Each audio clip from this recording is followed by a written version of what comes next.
नमस्कार प्रिय दर्शकों, आप देख रहे हैं ज्योतिष मंत्रा। प्रिय दर्शकों, 19 जनवरी 2025 से गुप्त नवरात्रि आरंभ हो रही है। इस नवरात्रि में, और मैं तो कहता हूं नित्य ही, इस मंत्र का केवल एक बार मां भगवती के समक्ष उच्चारण करना आरंभ कर दीजिए। इससे होगा क्या? प्रथम तो मां भगवती शक्ति की विशेष कृपा के पात्र बन जाएंगे, उनकी प्रसन्नता प्राप्त होगी, आप पर उनकी विशेष अनुकंपा होगी, आपके हर कार्य सिद्ध होंगे, साथ ही साथ शत्रुओं से मुक्त हो जाएंगे। बार बार, अनेकों बार, हर बार मैं ये बोल चुका हूं, शत्रु का तात्पर्य केवल व्यक्ति विशेष नहीं। जो हमारी समस्याएं हैं, बीमारी है, कर्ज है, चिंता है, परेशानी है, वो सभी हमारे शत्रु हैं। अर्थात जब हम इस मंत्र का जप करते हैं तो कहीं ना कहीं समस्या से मुक्ति मिलती है, चिंता परेशानी से मुक्ति मिलती है, साथ ही साथ कोई व्यक्ति विशेष भी यदि शत्रु है तो उससे भी मुक्त हो जाते हैं। इतना प्रभावी ये मंत्र प्रयोग है। जैसे कि मैंने कहा, केवल एक बार इस मंत्र का जप करना ही पर्याप्त होता है। तांत्रिक मंत्र है ये, और पूर्ण रूप से मां भगवती की शक्ति से संपन्न है। जब एक बार के उच्चारण से ये सब फल प्राप्त हो सकते हैं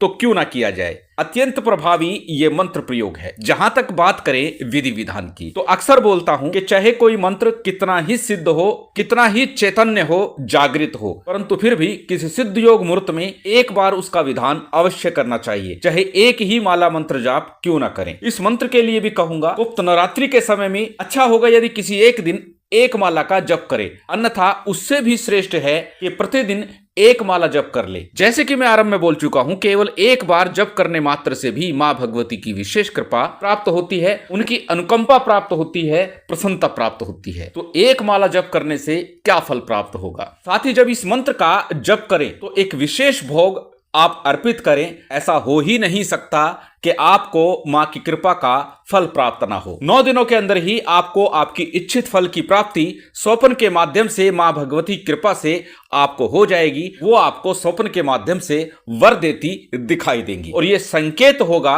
कि आपकी मनोकामना, आपका कार्य, आपकी इच्छा निश्चित पूर्ण होगी। कैसे इस मंत्र का विधान करें, किस प्रकार करें, यही सब चर्चा आज के इस वीडियो में है। जैसे मैं आरंभ में बोल चुका हूं, किसी भी दिन इस मंत्र का विधान किया जा सकता है। चतुर्दशी, अमावस, नवरात्रि के 9 दिन कभी भी इस मंत्र का विधान करेंगे तो निश्चित हर हाल में लाभ प्राप्त होगा। बात यदि करें सामग्री की, सामान्य मां भगवती की पूजा में प्रयोग की जाने वाली जो भी सामग्री आप ले सकते हैं वो व्यवस्थित कर लीजिएगा, एकत्रित कर लीजिएगा। सभी सामग्री स्क्रीन पर लिखी हुई है। तो जिस दिन भी आप ये प्रयोग कर रहे हैं तो प्रयोग का समय आपको रात्रि में ही रखना है जब आप आरंभ करेंगे। जब आप एक माला जप कर ले जिस दिन भी, उसके बाद नित्य प्रातः काल, संध्या काल, रात्रि काल, जब भी आप मां भगवती का पूजन करते हैं, केवल मां के चरणों में ध्यान लगाते हुए केवल एक बार इस मंत्र का उच्चारण कीजिएगा। प्रिय दर्शकों, इस साधना के लिए, इस मंत्र साधना के लिए अच्छा होगा मां भगवती शक्ति का,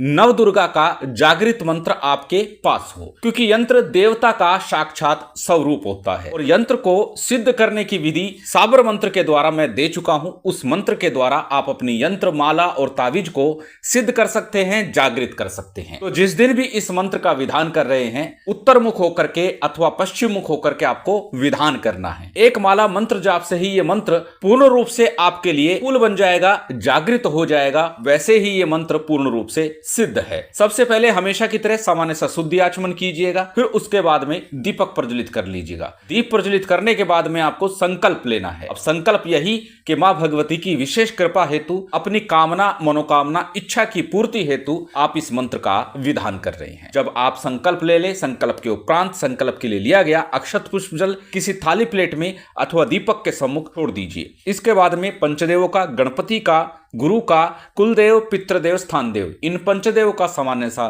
ध्यान पूजन कर लीजिएगा। पंचदेवों के पूजन के बाद में आपको मां भगवती शक्ति का, शिव का और भैरव जी का भी ध्यान पूजन संपन्न कर लेना है। सभी का सामान्य सा पूजन विधान, जो भी सामग्री, जो भी व्यवस्था आपके पास है उतने से कर लीजिए। उसके बाद गणपति और गुरु मंत्र का हमेशा की तरह 11-11 बार, 21-21 बार अथवा एक माला का यथाशक्ति जप कीजिएगा। गणपति मंत्र के रूप में ओम गंग गणपति नमः, ओम गणेशाय नमः, ओम वक्रतुंडाय नमः, कोई भी गणपति मंत्र जो आप सहजता, सरलता से बोल सके, उस एक गणपति मंत्र का आपको जप करना है। बात करें गुरु मंत्र की, तो यदि आपने गुरु दीक्षा ली है तो उत्तम है, अपने गुरु मंत्र का ही जप कीजिए। अन्यथा भगवान शिव को हाजिर नाजिर मानकर उनके पंचाक्षरी मंत्र ओम नमः शिवाय अथवा गुरु गोरखनाथ जी के ओम गुरु गोरक्षनाथाय मंत्र का जप कर लीजिए। लीजिए अथवा अपने इष्ट मंत्र का भी जप करेंगे तो भी आपको लाभ मिलेगा। उसके बाद ही आज का जो मूल मंत्र है इसका आपको एक माला का जप कर लेना है, अन्यथा जितना आपसे हो सके उतना कर लीजिए, क्योंकि ये मंत्र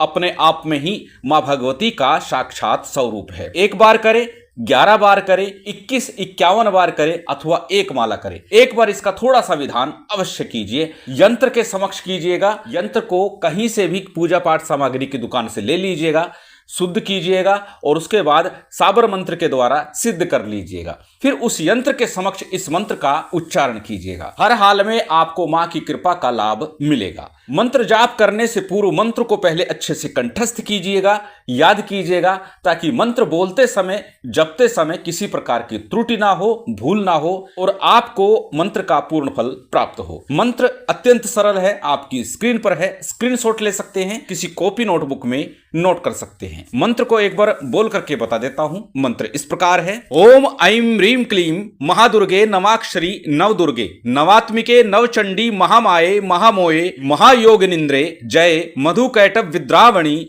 महिषासुरमर्दिनी धूम्रलोचन सहस्त्री चंडमुंड विनाशिनी रक्त बीजांतके निशुंभ ध्वंसिनी शुभ दर्पणी देवी अष्टादश बाहुके कपाल खटवांग शूल खड़ग खेटक धारिणी छिन्न मस्तक धारणी रुधिरमास भोजनी समस्त भूत प्रेतादि योग ध्वंसनी ब्रह्मेंद्रादि स्तुते देवी माम रक्ष रक्ष मम शत्रुन नाश्य नाश्य ह्रीं फट ओम फट ओम ऐं ह्रीं क्लीं चामुंडाए विच्चे।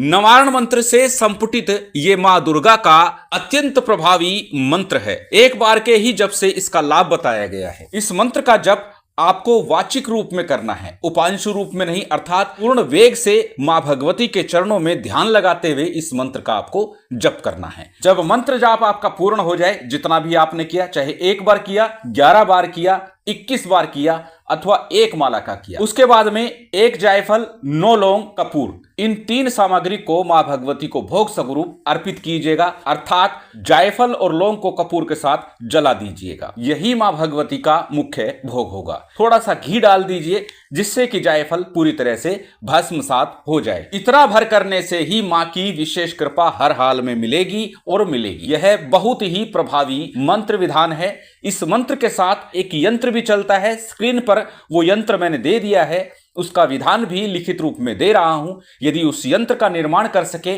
और अपने बाजू में, गले में धारण कर सके तो आप, यदि मां भगवती शक्ति के उपासक हैं, तो आपको यह यंत्र धारण करना ही चाहिए। यह अष्ट सिद्धि यंत्र कहलाता है। इससे सिद्धियां, मंत्र जाप का फल शीघ्र प्राप्त होता है। तो इस नवरात्रि मां भगवती की विशेष कृपा प्राप्त करने के लिए एक बार इस मंत्र का विधान अवश्य कीजिएगा, अन्यथा बिना विधान के भी प्रतिदिन संध्या काल, प्रातः काल जब भी आप पूजा करें, एक बार इसका उच्चारण अवश्य कीजिएगा। मां की विशेष कृपा आपको प्राप्त होकर रहेगी। शिव शक्ति की विशेष कृपा आप सभी को प्राप्त हो, यही कामना है। उम्मीद करता हूं आज की ये जानकारी, ये वीडियो आपको अच्छी लगी होगी। यदि अच्छी लगी हो तो कृपया लाइक कीजिएगा, शेयर कीजिएगा। यदि चैनल पर नए हैं तो सब्सक्राइब कर बेल आइकन बटन दबा दीजिएगा। जय माता दी, जय श्री राम।